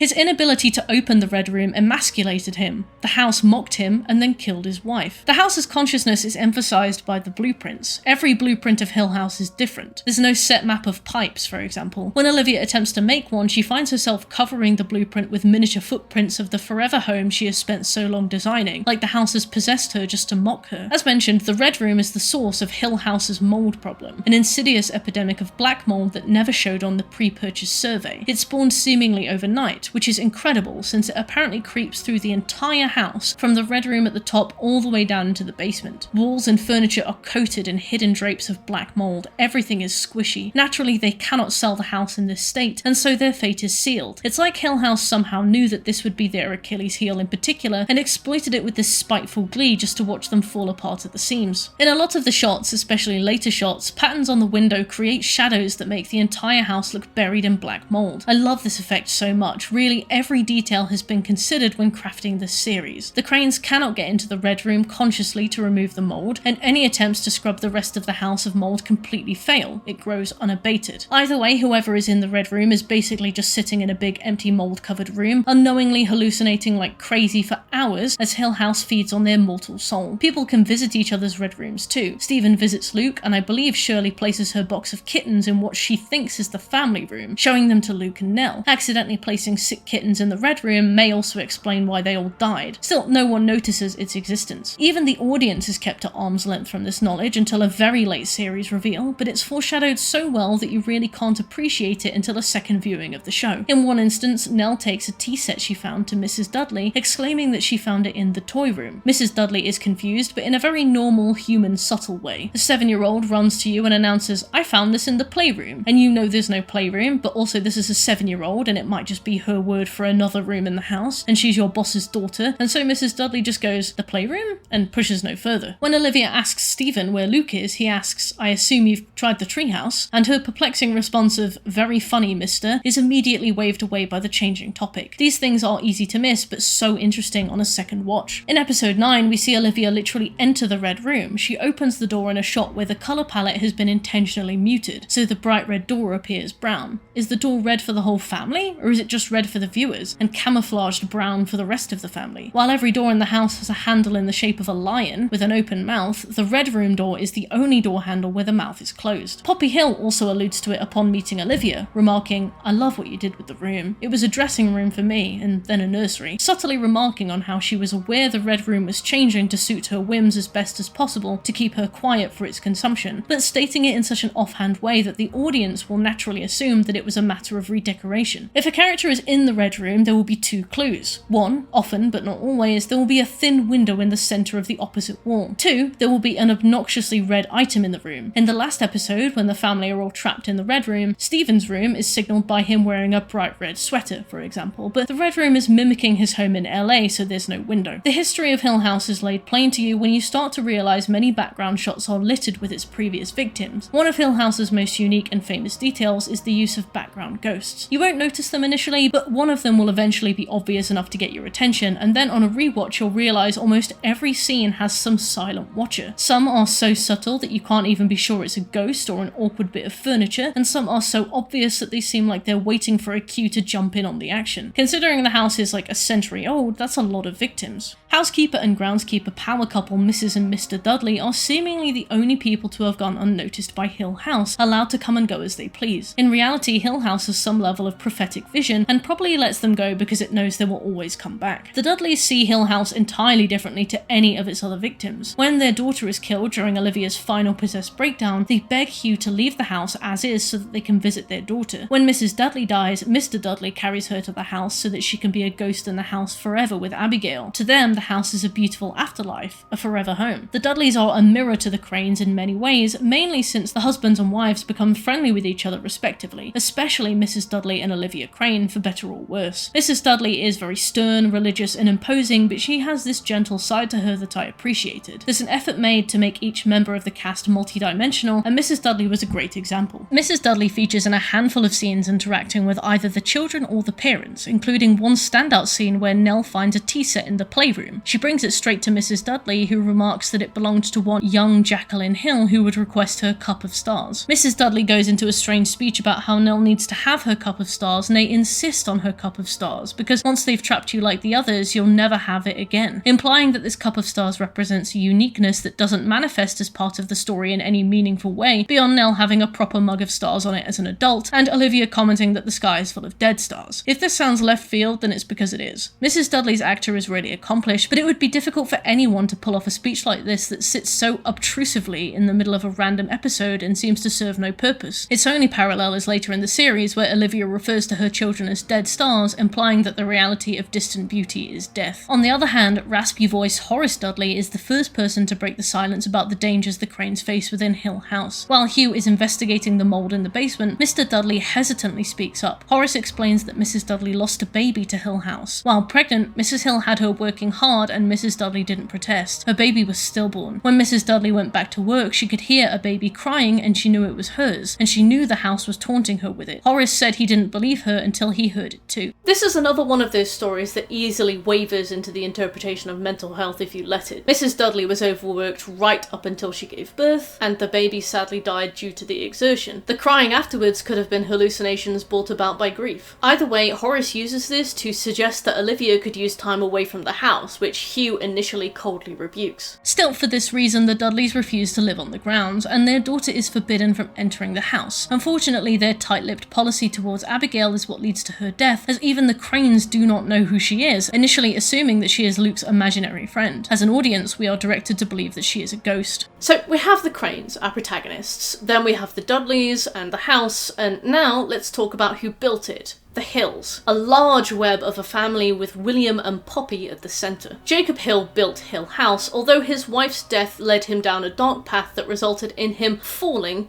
out of a window. The name of his wife was Faye, although we don't know much about her. Jacob loved his dogs and commented that he wanted to be reincarnated as one, to roam the grounds forever. This would explain the dog that the children ran into in the kitchen during the episode 2 Storms, and the dogs they hear barking on the grounds at night. Jacob and Faye had 2 children, Hazel and William. William was mentally ill and sent to an institution as a child to recover. He met Poppy Hill there and they fell in love. Poppy and William had 2 children, Jacqueline and Eugene. Although William apparently had an illegitimate son with the maid. I believe this son was Mr. Dudley, considering he looks identical to Jacob Hill in the one photo reference that we have of him. Hazel and Poppy absolutely hated each other. I mean, like, absolutely hated each other. Hazel was a bloodthirsty, merciless bootlegger who was responsible for more deaths than you'd have expected considering her elderly appearance, and Jacqueline was murdered by Hazel, who shoved her into wet cement during the house's construction. She died horribly, and workmen had to dig her out, now resembling like a miserable statue. Eugene was slowly poisoned by Hazel. The poison took away the use of his legs and then his voice, and then killed him. Before his death, he was only able to communicate by banging on the walls, a phenomenon that frightens Theo and Shirley in their bedrooms in Hill House, and later in Shirley's funeral home when Nell's body presumably brings the spirits of Hill House with it. At some point, William disappeared. Although many assume he was fleeing his responsibilities, he had actually bricked himself up into the walls of the basement to escape feelings of fear and guilt, only to find he was then locked inside with them. Realising his mistake, he clawed at the sealed walls until his fingers stripped to the bone and sounded like rats inside the walls, his body not discovered until decades later by Hugh. With the known children of Poppy and William dead, Hazel's son Edward would inherit the house, only Poppy killed him in revenge, burning him alive in the bootlegger cellar found by Theo and Luke during their dumbwaiter shenanigans. With their husbands gone and their heirs dead, Poppy and Hazel shared Hill House in mutual hatred, living together tensely until both of them died from old age. Hazel seems to take a step back from her numerous aims in death, only ever interacting with the Crane family to tell Olivia that Poppy is a liar, otherwise just sitting in bed and occasionally spooking the kids. Poppy, however, is an active vessel of pure evil to the point where her motives are inseparable from the house itself. We're not properly introduced to the ghost of Poppy Hill until episode 8, titled Witness Marks, although her insidious presence has twisted events from the beginning. Mrs. Dudley explains she was insane to an enraptured Stephen, who's like, yeah, she seems pretty cool, and Mrs. Dudley is like,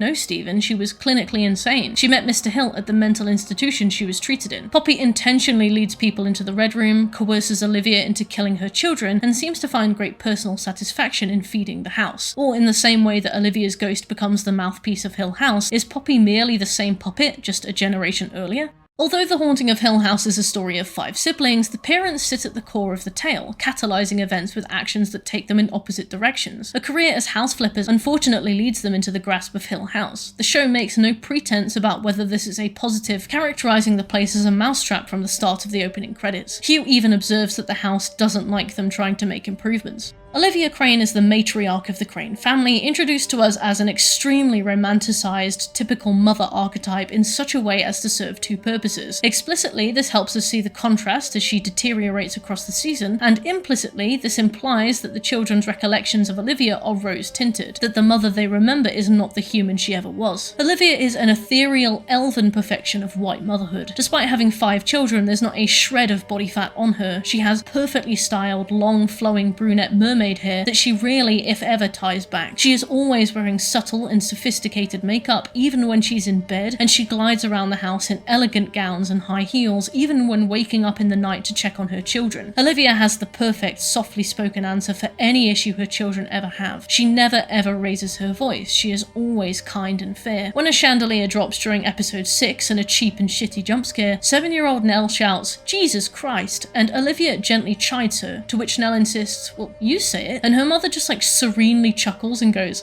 "Perhaps I do," before gathering her children close to explain how hail is formed. When Mrs. Dudley asks Stephen if he even knows the Gospels, Olivia glides in without judgment or agitation to gently reassure Mrs. Dudley that yes, Stephen knows all the Gospels. He studied all the holy books and religions of the world, in fact, and the classics, quoting, "Because there are more things in heaven and earth than there are in your philosophy." Stephen dutifully recites it alongside his mother, and Mrs. Dudley smiles with shame, having been thoroughly schooled by the nerd and his mum. Like, damn, this woman has a lot of spare time and a brood of children who actually like to read scripture. While this rapturous holy aura can often be a bit eye-rolling, it serves as a great contrast point for when the veil begins to slip. As Olivia loses her sanity, she is shown with less makeup. Eventually, the actress has dark circles painted under her eyes and pale grey skin, emphasising the transition. Her piercing blue eyes seem manic in her pale face and nest of untamed hair. Her clothes, initially beautiful form-fitting pastel dresses, change firstly to pallid, dangling white gowns like she's a ghost herself, and once her spirit is owned by the house, she wears blood red crimson. Olivia's downfall is catalysed by a few particular factors. Hill House, the ghosts of Hill House, her psychic sensitivities, and her position of power as a loving and beloved mother in a tight-knit family. The catalyst for her final fall, however, is Hill House's most insidious resident. I dreamed I held her little hand and sat at her side, and it took weeks for her to quit gulping that watery air, quit gaping at me like a fish on the beach, but finally she did. Black mold. Yes, if you wanted to make the case that this is a mental illness story, here's your trump card. The ghost lady is relevant, but we'll get to her later. Rather, black mold is Hill House's final gambit. It forces the family to stay and represents the insidious presence that poisons Olivia's mind. Olivia has some powers of prophecy, and these manifest either in literal visions or in more abstract colour storms, moments wherein she experiences a subtle sharp migraine and her mind is flooded with colour. Only once in Hill House, her colour storms turn fully black. This is later alluded to in a deeply personal story Olivia shares with Mrs. Dudley, the two of them bonding over their shared experiences of motherhood. Olivia tells the story of how her dad died when she was very young, almost too young to process it. Only after a few days passed, she sat in his favourite chair and the emotions poured out of her in a wailing, sobbing fit. As she did so, huge black hailstones began to rain from the sky, breaking windows, and didn't stop until, it's implied, her mother calmed her down. This is a black colour storm, the physical manifestation of an outpouring of deeply negative emotion, and a minor insight into what her typically subtle powers can do under mental duress. Olivia has snapshot visions. When she and Hugh stand together in the library, quietly discussing their vision for its renovation, she remarks, "Books on the lower shelves so even the boy in the wheelchair can reach its favourites," which Hugh takes to be quite a sweet, specific consideration. Little do either of them know that she is referring to the son of Poppy Hill, who died in that house. And I see an accident waiting to happen if you don't pull those down. Bodies swinging back and forth right there. Yeah.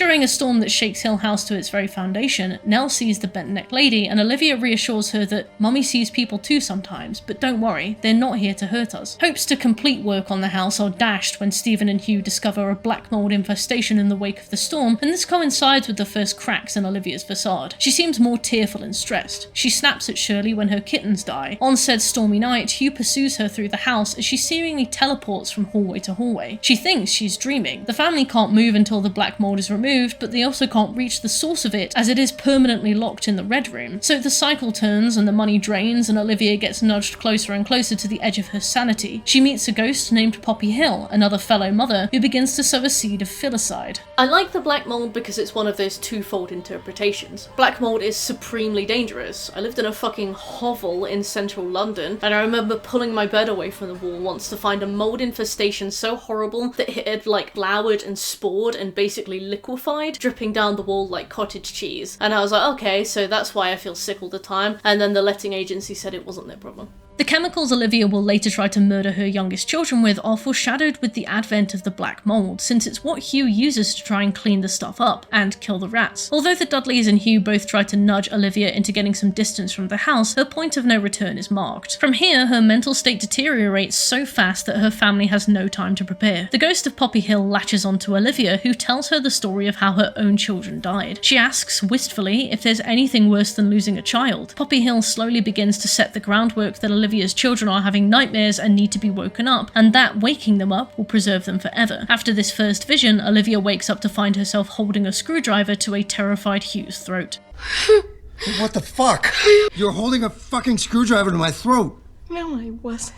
Stephen finds Olivia in Luke and Nell's room talking to their empty beds. Later, we see this scene from Olivia's perspective, having been led there by Poppy. Olivia begins to see visions of dead Nell on the table in Shirley's morgue and an overdosed Luke at her feet. The house knows what will happen to them and uses this to turn Olivia's fear into a self-fulfilling prophecy and cycle of death. The final nail in this coffin is the blue dresser Stephen finds in the game room. All it needs is a nice coat of paint, which Stephen liberally applies over crawling, blossoming layers of black mold. When he hands this bioweapon over to his mother, her fate is sealed. She sees the reflection of her dead children in the mirror and punches the glass. Like this big puff of black mold has coughed up a Pharaoh's curse into her face. Although Hugh is initially supportive of his unraveling wife, he loses the ability to sympathize as events spiral out of his control. "I'm not me. I can't find me," Olivia says to him, pleading, and he hand waves this as stress. So Olivia turns to Mrs. Dudley, her newfound friend. Despite giving Olivia the advice that will push her towards her death, Mrs. Dudley is framed with angel wings in this scene, either to show how the house wants Olivia to follow her advice, or because Mrs. Dudley is an angel to Olivia regardless. Unfortunately, Olivia has the devil on one shoulder and a well-intentioned but unhelpful angel in the other. Poppy Hill whispers in one ear that her children will die alone out in the world if Olivia doesn't preserve them in the house with her now as ghosts, and Mrs. Dudley sits down beside her and inadvertently drops the worst possible advice at the worst possible moment. Mrs. Dudley builds such a rapport with Olivia that she's the only one who can really break through the fuzz and be heard. She suggests Olivia take a break from the house, which is a great idea, but she also nurtures the seed in Olivia's mind that she, as a mother, knows so much better than anyone else what her children need. Mrs. Dudley remarks that she initially chose to homeschool her daughter to prepare her for the world, but now isn't so sure that her daughter needs to be anywhere near the world. "Don't let anyone tell you you're wrong if you're scared," Mrs. Dudley reassures a woman tinkering on the edge of a fear-fueled mental breakdown. "You carry their souls in your core. Stand firm between them and the world. Hold the door, even if they hate you." Mrs. Dudley's opinion is debatable in the best of circumstances. In these particular circumstances, her desperate helicopter parenting leaves her with a daughter with no friends or self-preservation instincts who walks naively into her own death in episode 9, and Olivia is the one who murders her whilst trying to kill her own children. As I wrote this, I wondered whether this was even Mrs. Dudley speaking or just another hallucination from the house. It's probably Mrs. Dudley on account of her genuinely homeschooled and sheltered child, but who knows. Still, Olivia does decide to leave, only something stops her. Instead of getting on the plane, she stops at the nearby motel. She calls the family and pretends to be with Aunt Janet, and a very overwhelmed solo parenting Hugh isn't able to recognise the deadpan tones of her voice. In the dead of night, Olivia returns to the house looking like a ghost herself. She finds Luke, Nell and Abigail, Mrs. Dudley's daughter, in the twins' room and invites them upstairs for a tea party, an activity young Nell begged to do daily. Luring the children up to the open door of the Red Room, Olivia hands out the poison drinks. Abigail is the only one who drinks a cup, and dies. At this point, alerted by a concerned Shirley, Hugh rushes into the Red Room and pulls his children away. He shoves Olivia, hitting her against the wall and causing the bruising and leg injury that police would later assume he inflicted in an abusive attack, and then flees with the children. Scared and confused, Olivia staggers through the house looking for help. It's only when the whole family escapes and she returns to the Red Room to find a dead Abigail that she realises what she has done. Poppy stands behind her at the top of the stairs as she looks down, contemplating the consequences of killing a child. Although Poppy mimes to push Olivia, implying the house is still manipulating her into suicide, I think Olivia jumps of her own accord.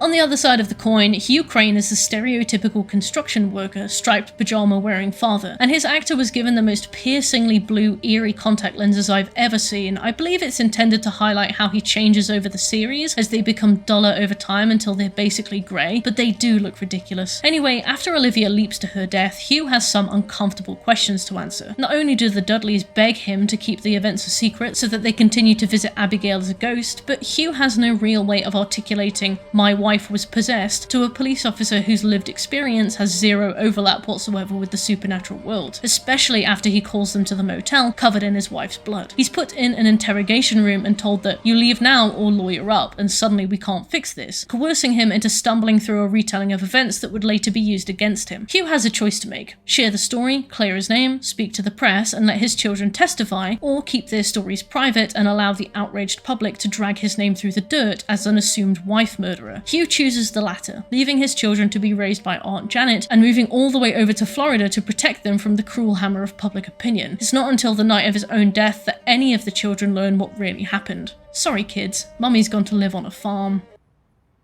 She's okay now.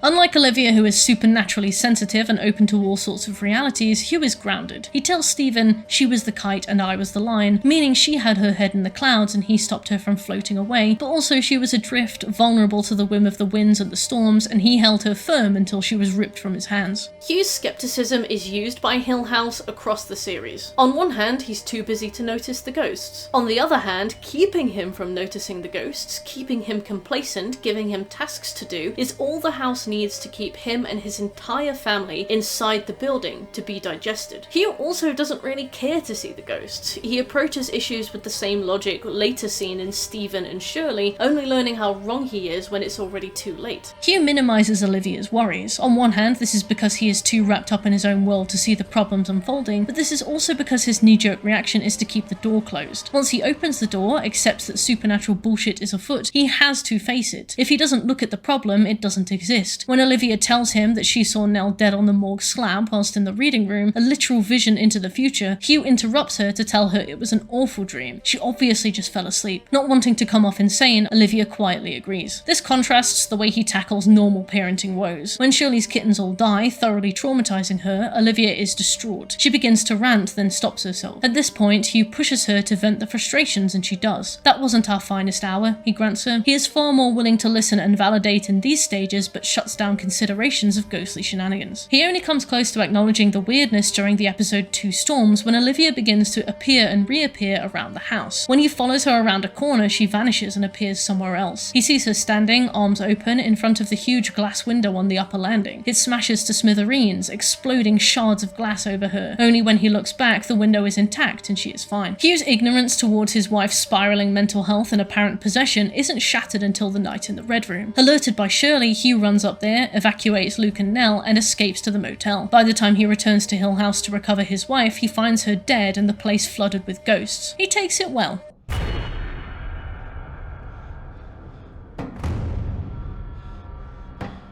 By the time we are reunited with the family 20 plus years on, Hugh has fully embraced the unknown, the existence of ghosts and the potential of Hill House. His arc is all about coming to terms with how he failed his wife, and by extension Nell, and then being there for them when it mattered on that final night in Hill House. While the house sacrifices Olivia for a grab at her children, Hugh sacrifices himself for her. Only, is it her? When we see ghosts in The Haunting of Hill House, they are just themselves but dead. Yet Olivia is not Olivia. She is cold, inexpressive, and clearly false. I have two theories about this. 1. that isn't Olivia. Is Olivia fully possessed by the house even in death? Although we see her eyes fill with tears in the moment she hangs her own daughter off the side of the stairs, Olivia still puts her there. She still puts the noose over Nell's head and kills her. When Hugh bargains for his children, embracing Olivia and Nell in the Red Room as Stephen and Co escape, she stares at him over Hugh's shoulder, clearly still wanting to claim the Crane children. Her eyes are void of emotion, like a cat watching a mouse hole for activity, waiting for her opportunity. 2.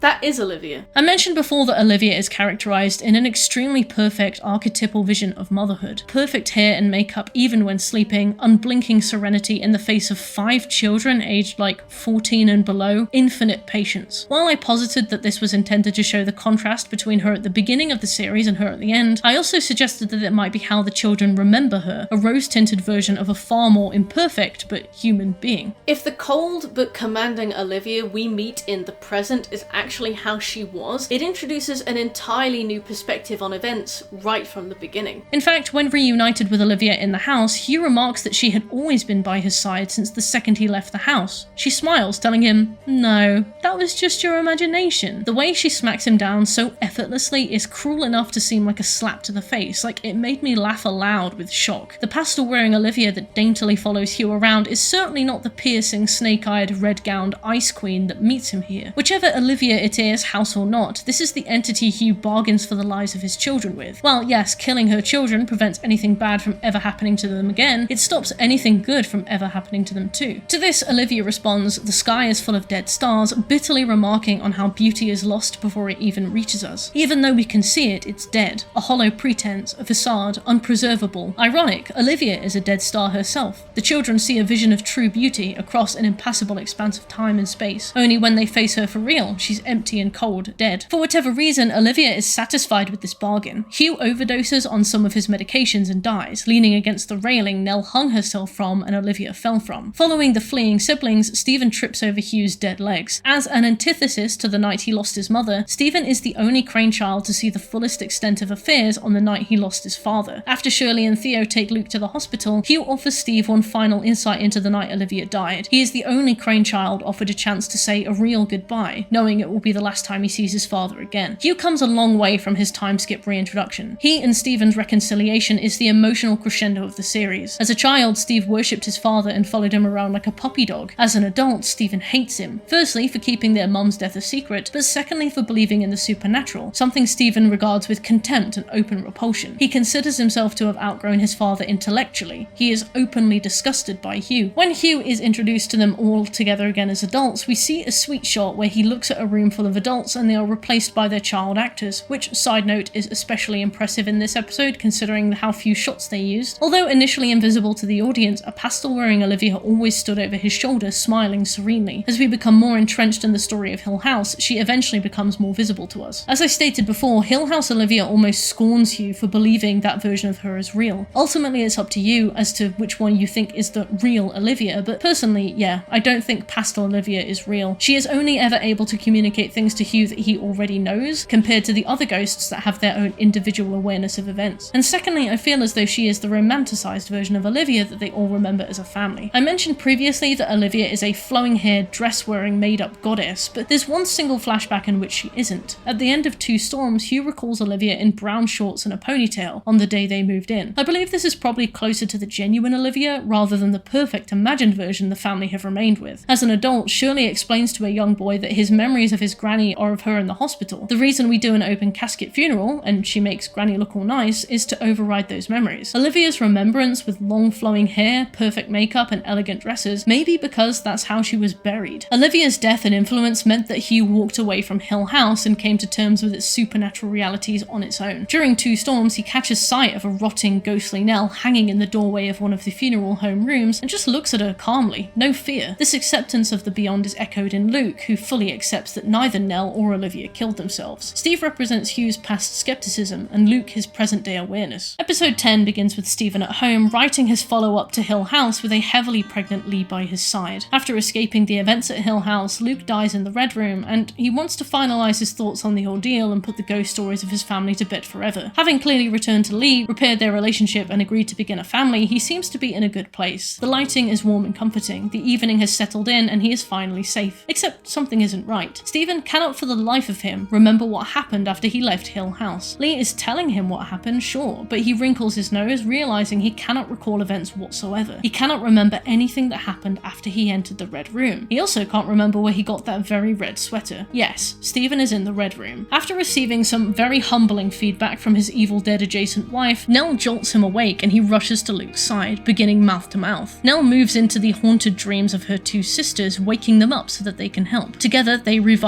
Luke and escape the house, returning to LA where, 2 years later, the happy family celebrate Luke's 2-year sobriety with a cake. A bright red cake. Yes, the implication of this scene is that Hill House has merely let the family think they've escaped. In reality, tricking them into this belief has kept them complacent. Instead, the remaining Crane children are merely wasting away in the Red Room over hours and days, their spiritual energy feasted upon by a victorious evil entity, as their father no doubt grovels desperately at the door, unable to reach them. Alternatively, in the good interpretation, I mean, they're just fine. All that stuff really happened, that's the long and short of it, really. Although, if you want a bit of reassurance, director Mike Flanagan said it was completely unintentional that Luke's 2-year sobriety cake was red, and that the ending was always supposed to be a good one. Honestly, for a man who puts so much consideration into every shot, every scene he writes, I personally don't really believe him. I feel like he initially wrote a downer ending, and then felt awful, and then pretended it was an accident. Lucky for him, I love the Cranes, and I choose wholeheartedly to believe him. So, The Haunting of Hill House. Initially a groundbreaking, best-selling book, one of the best horror books of all time, adapted for television by one Mike Flanagan, how, in my opinion, did he do? I'm going to talk about what I like here, but as I've already done a lot of that and I don't want to repeat myself, I'll mainly just be critiquing the series as a whole from now on. Overall, I think The Haunting of Hill House is one of the best self-contained television series of all time. On a second watch. Weirdly, I did not enjoy my first viewing of Hill House. Comprised of 10 episodes, The Haunting of Hill House struggles to balance its surface-level horror enjoyment with its deeply allegorical stories of family trauma and mental health. And the pacing struggles in the second half of the series, literally episodes 6 to 10, with 6 and 10 specifically being real anchors against the current. As the first 5 episodes tell the story of each individual sibling, we are given essentially 5 one-hour stories, each deviating in entirely different directions, each sibling facing different ghosts, scares, and personal arcs across the length of each episode. While some have complained that the pacing of these episodes are slow, personally I think they're perfect. Our introduction to each Crane sibling is outstanding. There's not a character in the show I didn't care about by the time they'd all been properly introduced. Episode 1, titled Stephen Sees a Ghost, demonstrates Stephen's challenges in regards to acceptance, the arbitrary rules he has in place before he will acknowledge something to be true, and the contempt he clearly feels for people he considers to be intellectually beneath him. Episode 2 is titled Open Casket. This is Shirley's episode, detailing her experiences with death from a young age and how she channeled her growth into becoming a rock for children and adults in her situation. Episode 3, titled Touch, is Theo's episode. It is all about her experiences of empathy and how she basically uses it to fight crime. It's an extremely cool episode. Episode 4, The Twin Thing, is Luke's episode, and for me this one was the scariest. Featuring the most interesting backstory of the family combined with some of the most tense scenes in Hill House, this one is a must watch. Finally, Nell's story is outlined in The Bent Neck Lady, a tragic tale that makes me cry every time. Now, episode 6 is titled Two Storms, and mechanically it is the coolest episode in the series. Paraphrasing Slash Film's interview with Mike Flanagan, 51 minutes of the 53-minute episode was made with only 5 individual shots. One 14 minutes long, one 7 minutes long, one 17 minutes long, one 6 minutes long, and one 5 minutes long. The sets for Hill House and Shirley's funeral home were designed from the ground up with this episode in mind, built on adjacent stages so that they could accommodate a hallway to physically connect them. These sets included back corridors for Olivia to run through during her teleportation scenes,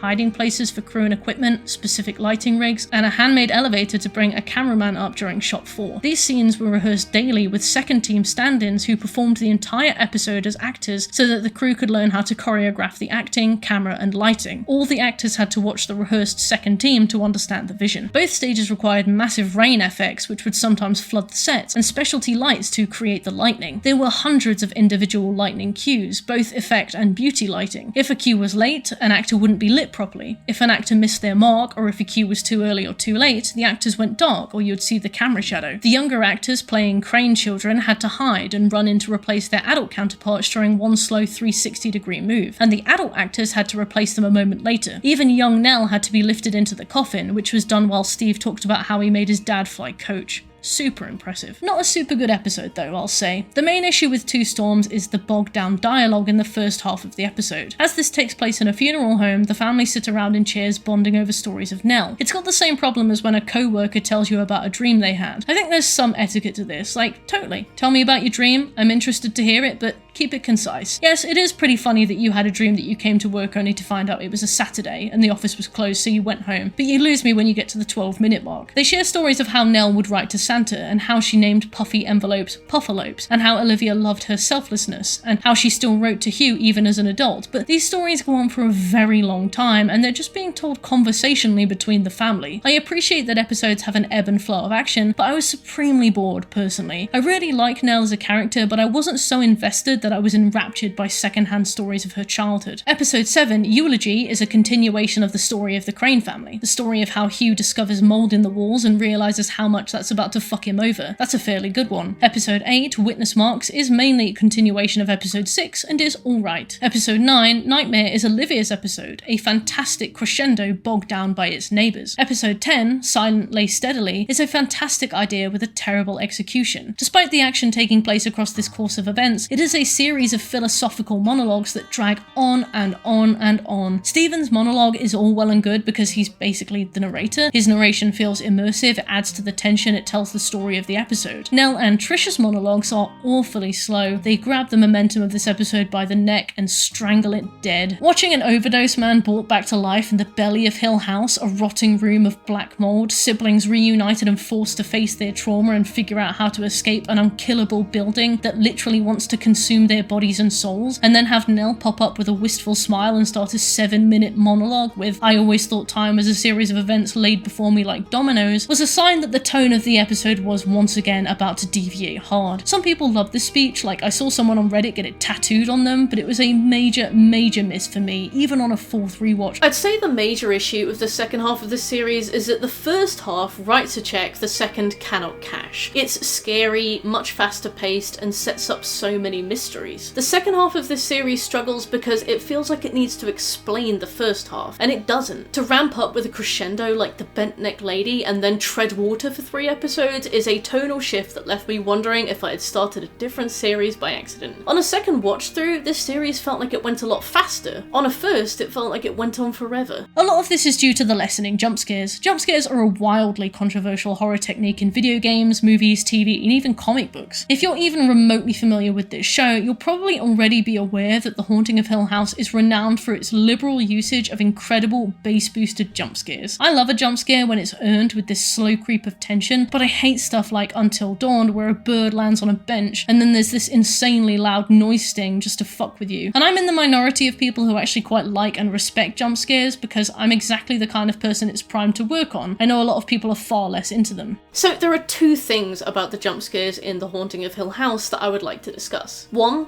I do not blame you whatsoever if they put you off watching the show. I feel like a good jump scare is one that's thrilling. Jump scares are not scary per se, they're startling, they're like a punchline to a joke. You build an expectation and they subvert it in a way that speaks to an instinct so base that you have a physical reaction of fear. Often, that can feel humiliating. When used well, especially for things designed to be watched as a group, a good jump scare will have a moment of panic and then like shared laughter. The best jump scares will garner a reaction like, oh damn, you got me. There'll be moments to bond over with other people who've seen the show, like, oh, did that get you too? Oh my god, that scared the life out of me. A bad jump scare, a cheap jump scare, turns a viewer's humiliation into like shame and frustration. Some viewers are more sensitive to these feelings than others, but there are a few jump scares in this series that will elicit that reaction out of almost every single viewer, easily. The most infamous of which is the shot in the car in episodes 7 or 8, where an argument between Shirley and Theo is interrupted by a zombified screaming Nell that bursts into the front seat between the 2 of them. She screams, yes, but you can hear the way the audio of the scene has been boosted in the volume mixing too. She's got this weird crunchiness that happens when audio is boosted too much and it blows your speakers out. There are a few like that, Until Dawn style, loud noise stings for no reason, kind of rude and a bit uncalled for, jump scares that otherwise ruin a good scene. A good jump scare can provide relief after minutes of protracted miserable tension, but many of these are really cheap. I've seen this series 4 times over now, watching it with a multitude of different people, and most of them just kind of get pissed off with it by the end. Secondly, as I said before, they delineate 2 entirely separate halves of one story. The Haunting of Hill House is a story saturated in deeper themes and metaphor. It's an examination of familial trauma and the ties that bind us. The first half of the show features episodes focusing on each individual sibling, fleshing them out and telling the stories of their lives in a chronologically disjointed fashion. We might see one perspective of an event in episode 1 and then another perspective in episode 3 that sheds an entirely new light on things, such as Luke and Stephen's meeting, when Luke seems as though he is pilfering his brother's belongings for drugs. The abundance of jump scares in the first half adds to the series' initial fast pace. When the show settles into the final 5 episodes, there's this huge ramp up that is completely lost. It's such a swivel that it's almost confusing. Next on my list of nitpicks, it was a huge gamble to base half of the story on 5 child actors, plus extras like Abigail, Luke's not-so-imaginary friend. I'm not going to sit here and shit on children, because obviously they haven't had the time and life and or career experience required to deliver the same level of quality as their adult counterparts. Rather, I'd say their acting is fine, but they are forced to carry a lot of extremely precarious scenes, and occasionally given their own monologues. In terms of learning their lines and saying them, they're great. Apparently in episode 2 Storms, the child actors were so well prepared that they knew their lines by heart and also everyone else's lines. They came to own this script and they owned it. Rather, the problem is when an individual child actor is made to carry an extremely pivotal moment, typically when they have to enact something they probably don't understand on any level yet. For example, in the scene where Abigail drinks poison and dies, it's a gamble to give an 8-year-old the direction of "you need to look like you're choking to death," because she presumably is not going to know what that means. I guess they just had her practice some choking and coughing, but the final piece comes out so stilted and awkward to watch, and it's not her fault at all. As this is the final episode, the final night where we learn exactly what happened to Olivia Crane, the scene is the punctuation in an extremely tense series of events, and it's just an awkward payoff. That being said, some of the child actors are exceptional. The young girl who plays Nell is absolutely brilliant, and her performance is really high quality. There's this moment after Olivia has explained how hail forms when the family begin talking, and Nell blurts out, "The wind turned the rain into ice," in this adorably childish, "I'm helping" way that I love. She's a really natural actor, even as a child. I was so impressed. Ultimately, I think The Haunting of Hill House is a brilliant series and an excellent rendition of a horror classic. Initially, I referred to it as a modern adaptation, but considering the breadth of changes from the novel, it's anything but. I think Mike Flanagan takes a story written half a century ago and applies it to our modern world pretty well. Tackling the same themes of mental illness and family trauma, he does so with a family in a new context that modern audiences will relate to. Introducing a house flipper family and placing them in a location alien to the typical McMansion, accounting for horror in a world with things like mobile phones, credit cards, and constant communication, taking a story of mental health and placing it in a context of present-day treatment options and their respective drawbacks, demonstrating the contrasts of modern attitudes and growth with the world that Hill House was built in. There's a lot done so well in this show, and it's certainly worth a watch. Maybe even 2.